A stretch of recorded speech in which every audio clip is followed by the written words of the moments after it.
शीश करम अता का खजीना है सामने, ए दिल ज़रा संभल के मदीना है सामने। अस्सलाम वालेकुम बच्चों, देखो आज मैं क्लास 10th का आपको वेरी मोस्ट इम्पोर्टेंट सवाल 2024 के बोर्ड के पेपर में, ये भी आपका करेक्ट 100% आना ही आना है और 5 मार्क्स में आएगा और बहुत इजी सा क्वेश्चन है। ये क्वेश्चन एक है मगर इसके अंदर सवाल 2 हैं। पहले बोल रहा है सिद्ध कीजिए एक समकोण त्रिभुज में कर्ण का वर्ग शेष 2 भुजाओं के वर्गों के योग के बराबर होता है। पहले हम सिर्फ इतने की बात पहले करेंगे, उसके बाद इस सवाल की बात करते हैं, ठीक है। तो पहले सिद्ध करना है कि समकोण त्रिभुज होता क्या है। तो पहले तो ये पता होना चाहिए कि समकोण त्रिभुज कहते कैसे हैं। समकोण त्रिभुज उसको कहते हैं जिसमें एक कोण 90 डिग्री का होना चाहिए, ठीक। तो पहले चित्र बनाते हैं, उसी हिसाब से सवाल करते हुए चलते हैं। तो हमने एक पहले तो चित्र बनाया, ठीक है बच्चों, इस टाइप से। ये ए हो गया, ये बी हो गया बच्चों, ये सी हो गया और एक लंब डालते हैं हम यहाँ, तो ये आपका डी हो जाएगा। क्या हो जाएगा? डी हो जाएगा, ठीक, याद रखना। तो एक इसमें हमारे कितने त्रिभुज हैं? 3 हैं, एक और एक ये 2 और ये बड़ा वाला 3 त्रिभुज, ठीक। अब देखो पहले हम बात करेंगे त्रिभुज ए डी बी, त्रिभुज ए डी बी समरूप है। ये समरूप का साइन होता है इस टाइप से, समरूप है किसके? पूरे बड़े त्रिभुज के, मतलब ए बी सी के, ऐसे लिखना है, ठीक है। पहले शुरुआत आप ऐसे करोगे, ठीक। और यहाँ एक लाइन और लिख देनी है, सिद्ध करना है, सिद्ध करना है ए सी का स्क्वायर बराबर ए बी का स्क्वायर प्लस बी सी का स्क्वायर। ये आपको आंसर लाना है। पहले ये लिखना, उसके बाद इसको लिख देना, ठीक। A D C, A D B, A D B और पूरे बड़े तरीके से इसको हमको लड़वाना है एक तरीके से, ये समझो। तो देखो पहले इस लाइन के नीचे इस लाइन को लेना, ए डी अपॉन क्या हो जाएगा बच्चों? A D upon A D, मतलब ये लाइन पकड़ना, उसके नीचे इसको रख देना है, ठीक, बराबर। अब इधर क्या आना है? इधर जो ये नीचे नंबर आता है वो समझ लो यहाँ जरूर आएगा ए बी, और इसके नीचे ए सी जरूर रहेगा, याद रखना।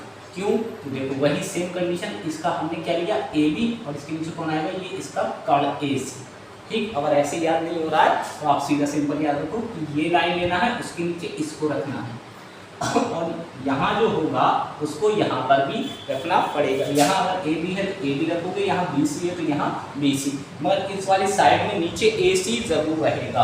अब देखो क्या करेंगे, इसकी इससे मल्टीप्लाई करेंगे तो क्या हो जाएगा? ए डी डॉट ए सी और बराबर ए बी की ए बी से मल्टीप्लाई होगी तो क्या हो जाएगा बच्चों? A B square.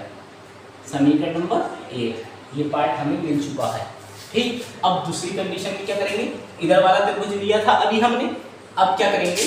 त्रिभुज बी डी सी, क्या लिखेंगे? त्रिभुज बी डी सी, त्रिभुज बी डी सी समरूप है। क्या है? समरूप है किसके? बड़े वाले त्रिभुज के, ए बी सी के, याद रखें, त्रिभुज ए बी सी के। तो इधर हमने क्या करा था? ऊपर ये लाइन ली थी ना, यहाँ से यहाँ तक, अब यहाँ से यहाँ तक सी डी अपॉन क्या हो जाएगा बच्चों? सी डी अपॉन ये वाली लाइन है, क्यों? ये लिया था ऊपर और ये लिया था नीचे, तो वही काम यहाँ सी डी और upon D C, C D upon D C. और मैंने अभी आपको समझाया था कि यहाँ अगर बी सी है तो यहाँ भी क्या आएगा? बी सी आएगा और बटे में कौन आएगा? ए सी।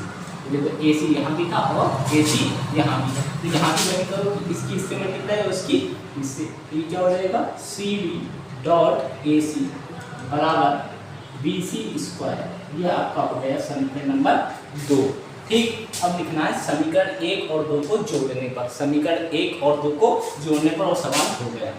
समीकरण 1 व समीकरण 2 को जोड़ने पर, तो देखो इधर कौन है समीकरण 1 में? ये तो है, इसको लिख दो सीधा, A D dot A C plus इधर कौन है? C D dot A C. अब बराबर के उधर वाला, तो इधर कौन था? 1 ए बी का स्क्वायर था बने समीकरण एक में ए बी का स्क्वायर और प्लस कौन है 2 वाले में B C square plus B C square. ठीक, यहाँ तक बात समझ में आ गई होगी। अब देखो इस पूरे इतने पार्ट में ए सी यहाँ भी है और ए सी यहाँ भी कॉमन ले लो। अब मैंने ए सी कॉमन ले लिया तो अंदर कौन रह गया A D plus C D. ठीक, A D plus C D और बराबर क्या हो जाएगा A B square plus B C square. तो देखो A D plus C D लिखा है। अगर मैं A D plus C D करूँ तो इस पूरे को क्या बोल सकता हूँ ए सी। तो यहाँ लिख के लिखा दो चूँकि ए सी बराबर A D plus B C या सी डी कह लो या डी सी कह लो, आगे पीछे रख सकते हो, उससे कोई फर्क नहीं। तो मतलब जहाँ ये दिखे उसकी जगह हम ए सी रख सकते हो। तो मेरे ये दिख रहा तो इसकी जगह कौन आ जाएगा ए सी डॉट ए सी बराबर ए बी का स्क्वायर प्लस बी सी का स्क्वायर। ए सी की ए सी से मल्टीप्लाई होगी तो क्या हो जाएगा ए सी स्क्वायर बराबर A B square plus B C square. ठीक, ये तो प्रूफ हो गया। ठीक, मगर ये जब ही समझ में आएगा जब आप घर पे बैठ के कॉपी पेन लेके इसको 2-3 बार करोगे तब, और नहीं करा तो नहीं आएगा और 5 नंबर भूल जाओ। नहीं तो ये 5 नंबर का 100% सवाल आएगा, मगर पूरा नहीं आएगा। ये आप इसके 2.5 नंबर देगा। इतने के कितने देगा 2.5 नंबर। अब बात करते हैं इस सवाल की, तो मैं इधर कर ले रहा हूँ, ये इतने में ही हो जाएगा। तो देखो कह रहा है 10 मीटर लंबी सीढ़ी। तो मान लो ये जमीन है, यहाँ कर ले रहे हैं, ये कौन हो गई जमीन, और 10 मीटर लंबी सीढ़ी है। कितने मीटर लंबी 10 मीटर दीवार पर टिकाने पर, मतलब यहाँ एक दीवार है, कौन है दीवार। तो यहाँ से लेके यहाँ तक ये क्या है सीढ़ी है, और कितने मीटर लंबी है 10 मीटर। कितने मीटर है 10 मीटर। ठीक है, 10 मीटर लंबी सीढ़ी हो गई, टिकाने पर भूमि से 8 मीटर की ऊंचाई पर स्थित। तो यहाँ भूमि से 8 मीटर की ऊंचाई दे रखी है। ठीक है, ऊंचाई कितनी है 8 मीटर। तो यहाँ से यहाँ तक बच्चों कितना हो गया 8 मीटर। तो ये क्या कह रहा है दीवार के आधार से, तो दीवार का आधार के नीचे वाला तो वो आधार से सीढ़ी के निचला से ये हो गया कि बीच की दूरी पूछ लिया। तो हमारा इसको नाम दे दें ए बी सी। इसका मतलब बी सी पूछ रहा है। क्या पूछ रहा है बी सी। तो अभी हमने क्या सिद्ध करा था, ये हमने तो सिद्ध करी थी और वही चीज़ इसमें इस्तेमाल कर दी है। तो इसको लिख दीजिए, सिद्ध करके लाए हैं। क्या लाए ए सी का स्क्वायर बराबर ए बी का स्क्वायर प्लस बी सी का स्क्वायर। ए सी कितना है बच्चों, देखो ये ए सी लिखा तो ए सी चेक कर लो कितना है 10, यहाँ लिख देंगे 10 का स्क्वायर। ए बी कितना है, ए बी हमारा 8 है तो 8 का स्क्वायर और प्लस बी सी का स्क्वायर, ये हमें निकालना है कितनी दूरी है। 10 का वर्ग बच्चों कितना होता है, अगर 10 के ऊपर 2 है उसका मतलब होता है 10 गुणा 10, 10 ढाई कितने हो गया 100।